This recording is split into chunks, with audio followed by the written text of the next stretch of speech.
सानिया।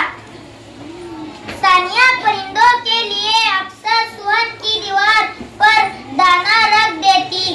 परिंदे आते और दाना खा कर जाते। एक दिन इसने सुअन में 2 कबूतर देखे।